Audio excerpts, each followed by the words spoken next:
السلام علیکم، کیسے ہیں آپ سبھی لوگ؟ امید ہے خیریت سے ہوں گے۔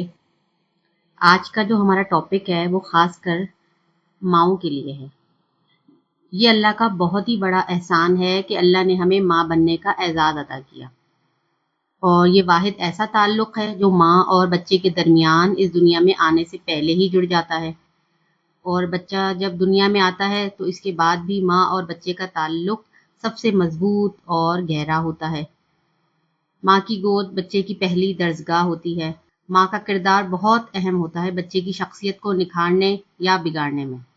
بعض اوقات کچھ ماؤں سے یہ نادانی ہو جاتی ہے کہ بچوں کو صرف آرڈر ہی دیے جاتے ہیں، مثال کے طور پہ کھانا کھا لو، پڑھائی کر لو، نماز پڑھو، سو جاؤ، اٹھ جاؤ، یہ کپڑے پہنو، فلاں سے دوستی رکھو اور فلاں سے نہ رکھو۔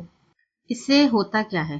بچے کی ڈیسیجن میکنگ کی جو صلاحیت ہوتی ہے وہ بالکل ختم ہونے لگتی ہے، اور دیکھا گیا ہے ایسے بچے جب بڑے بھی ہو جاتے ہیں تو وہ ہر معاملے میں اپنے ماں اور باپ کی طرف دیکھتے ہیں۔ ان کی خود کی فیصلہ کرنے کی صلاحیت مانند پڑ جاتی ہے۔ اگر بچہ اپنی پسند سے کوئی کپڑے خریدنا چاہے تو اسے موقع ضرور دیں۔ ہفتے بھر کا مینیو آپ بچوں کے ساتھ مل کر طے کر سکتی ہیں، اور بچوں کی عمر کے حساب سے آپ ان سے مشورہ کر سکتی ہیں۔ ان چیزوں سے بچوں کو اپنا آپ بہت اہم محسوس ہوتا ہے، ان کے سیلف کانفیڈنس میں بھی اضافہ ہوتا ہے۔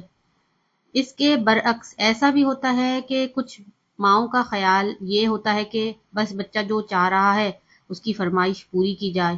بچہ گھر کا کھانا نہیں کھانا چاہتا تو باہر سے آرڈر کر لیں۔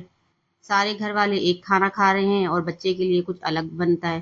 بچوں کو کم عمری میں ہی ذاتی موبائل دلوا دینا، نو اسکرین لمٹ، مطلب کہ کوئی لمٹ نہیں، بچہ جتنا چاہے موبائل، ٹی وی، کمپیوٹر دیکھے۔